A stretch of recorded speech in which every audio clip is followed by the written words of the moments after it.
Thank you very much for the opportunity. Well, I guess the reason why I'm here is thanks to Hallyu, or the cultural soft power of Korea. And also, speaking not in the beginning, actually helped me organize my thoughts more.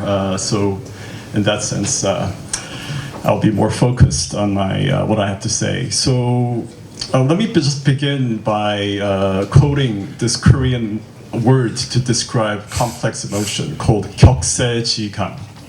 It is a feeling of being in another age, like Schadenfreude, taking the pleasure in others' misfortune, or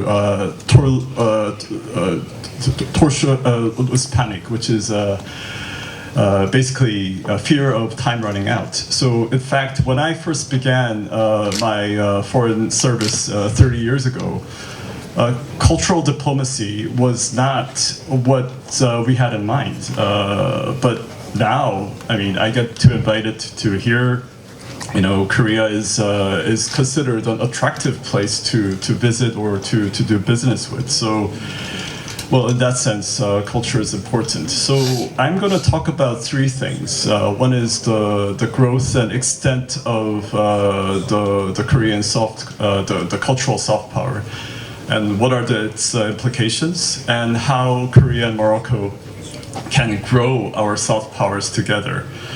But before I begin, like you said in the beginning, it's actually a term coined by Professor Joseph Nye in Harvard University in 1990 through his seminal work, The Bound to Lead, the Changing Nature of American Power.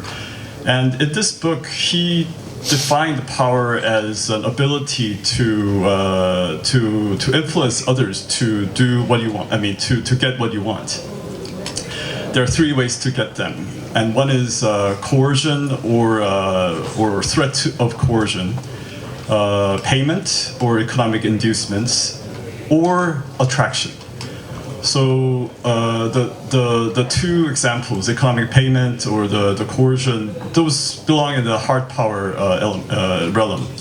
And the attraction is the soft power. And what you can there's a term that is also distinguishable from soft power is a sharp power, and that is that some countries are employing this very subversive or aggressive policy to disseminate the wrong information, to influence the public opinion of the other. So a soft power is not like that. It's a very voluntary attraction that you just feel for others.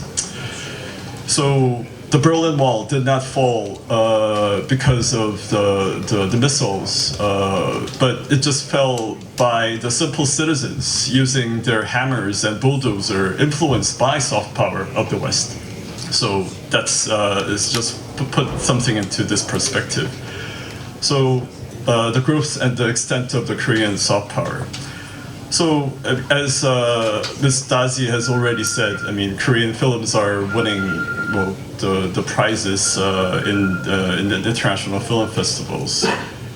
And the music, if you go to see the #1 Billboard chart songs, there are, well, in collaboration with Korean artists and foreign artists, like Blackpink collaborating with Selena Gomez or Lady Gaga, or Coldplay collaborating with BTS.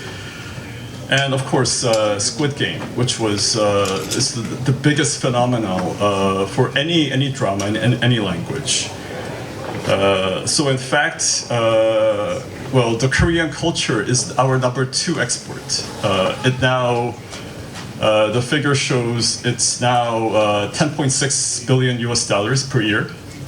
This is 1.5 times bigger than our car export. And many of you are using Samsung, the smartphone, I presume.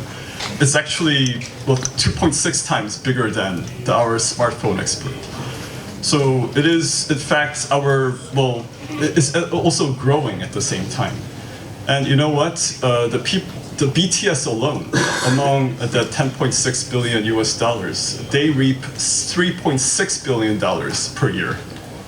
And 800,000 people are visiting Korea to just enjoy K-pop.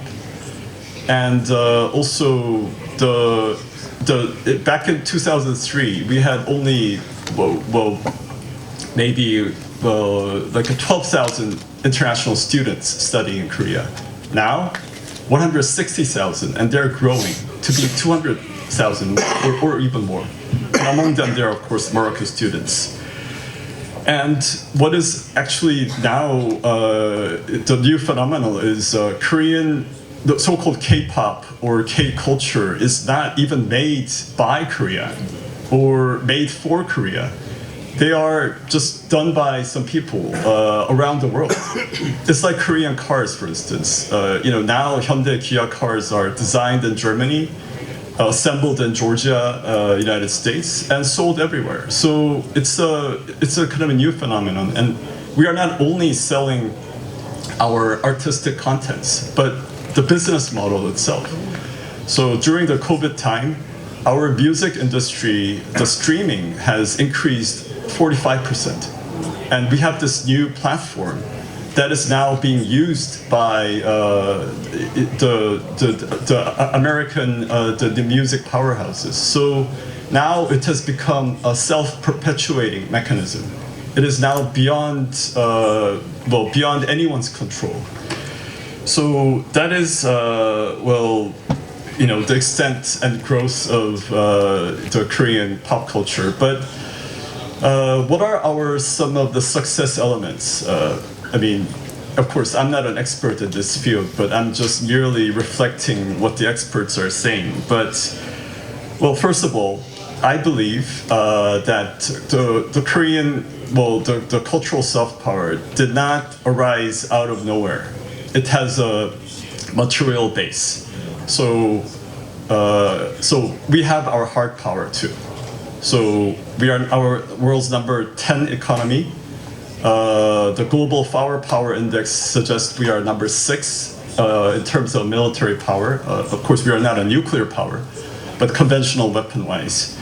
So we have the material base on which we could build the soft power. And another thing is technology. So technology is fueling culture, and culture is fueling technology.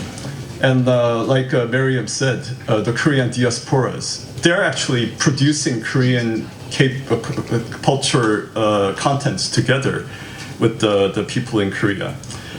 And of course, the melange of different elements. Now, the K-culture is not only in Korean, it's in English, and French, and Arabic.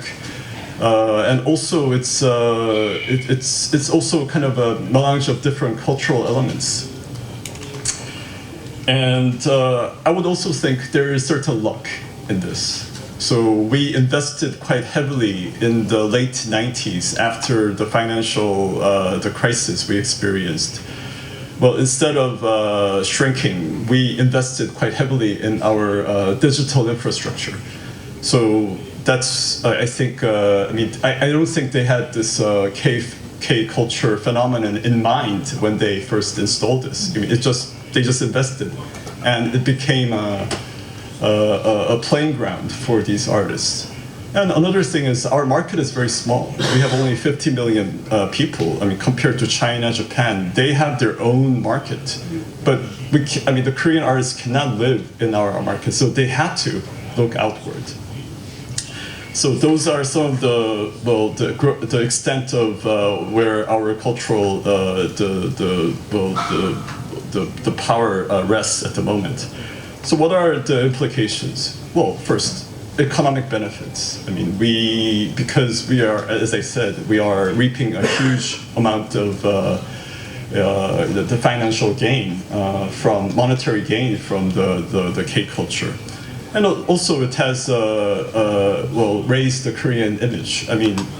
For me, I can go, like all ambassadors who are present in Morocco, we can go anywhere, but I think I feel more welcomed because there is certain awareness that the Korean culture is attractive to people.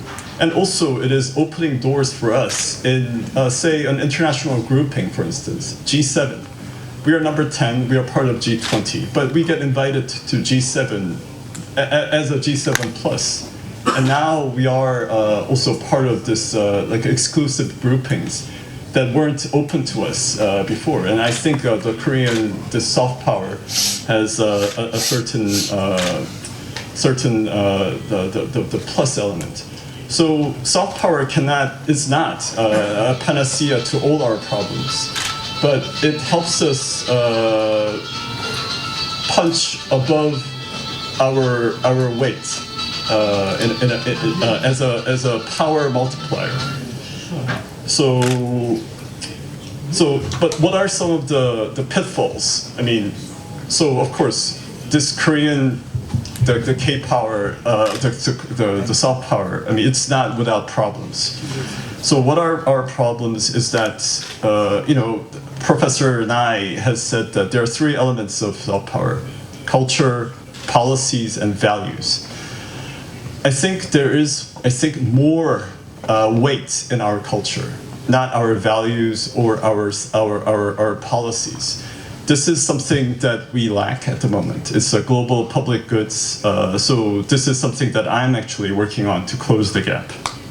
And also the sustainability. So how long will this vague de Gore last? I mean, in Japan was our, well, the first example of the Japan wave, which happened before Korea. But now Korea is in. But for how long? So that is something that the content creators should be worried about. And so how can Korea and Morocco grow together as soft power houses? Well, I think Mr. Idrisi mentioned this civilization, Moroccan civilization. I actually took note of it because another very famous international relations scholar, Samuel Huntington, in his seminal work, The Clash of the Civilizations, Morocco and Korea, we are not part of any civilization. You are part of the Arab or Islamic civilization, and we are part of a Chinese civilization, in his book, which came out in the early 2000s. But people all feel there's something odd. Morocco is Morocco. I mean, how can you put Morocco in one basket? And how can you put Korea in one basket? And that is because we have a very, very strong cultural heritage. That's our strength. So I think we have to reap benefit from this. And as this morning I was talking to other panelists, we don't have any oil. We don't have any natural resources. This cultural power is basically mining our brain and minds. So this is where Korea and Morocco we can mine our minds and also our heritage to work together. But in order for us to tie together, I mean, you are naturally inclined to work with your, France, Spain, or your neighbors, and we are, as you said, very far away. So in that sense, we need a story to bind us together. So that is where I'm working on, and there are some successes. Let me just give you some examples. So as I said, this Korea and Morocco, we are celebrating the 60th anniversary of our relationship. My embassy is the oldest embassy that we have on the African continent. But our relations began a little earlier. When I first arrived here, I heard rumors that the Moroccan soldiers fought during the Korean War as under the French flag. It was just rumors. I posted this in the internet. I even posted this in the newspaper. We had some few hits, but we couldn't verify this few information that we had. So instead, I looked at the roster of the people who were killed in action, and then I checked their background, where were they born? And I found 2 soldiers who came from Morocco. And we are looking for their relatives. So if anyone is watching the program, please come forward. If your relatives, your families have fought during the Korean War, so that we can celebrate and thank them together. So that is one story that actually will bind us, like the Frères de Sang, the blood brothers. And also, I'm helping the Moroccan National Archives to restore the ancient documents that the Morocco received some from the French government during the protectorate time. We were under Japanese the colonizers for 36 years, which is a very painful part of our history. We feel your pain. All our records were destroyed or distorted. But, you know, we just moved on from there. But we will help Morocco to restore your heritage because we share this colonial past together and we can emerge out together successfully. So that is something that I'm working on. And another point is, here's our dear friends, Nadia and Pascal. Nadia is, as you know, Nadia Mehaji is a very well-known painter in Morocco. But in recent times, she is starting to paint her work with Korean brush. So I am actually thinking of making this another good story to invite her over to Korea so that we can actually do things together. And lastly, another project that I'm embarking on is building a Korean garden in Morocco. So our forestry service is working toward it, and I actually had this very good discussion with Minister Mohamed Sadiki of the Ministry of Agriculture and Forest. And in this, I would like to have, I mean, the name could be Korean, and we could be providing some input, but this should be a Moroccan garden too. So the Moroccan element should be designed by Moroccans. And then we can actually go there as one of the cultural attractions of the two countries to close the gap of distance between our two countries. So thank you very much. قبل ما تخرجوا ما تنساوش تابعونا في 20 فبراير وتابعونا على المواقع التواصل الاجتماعي.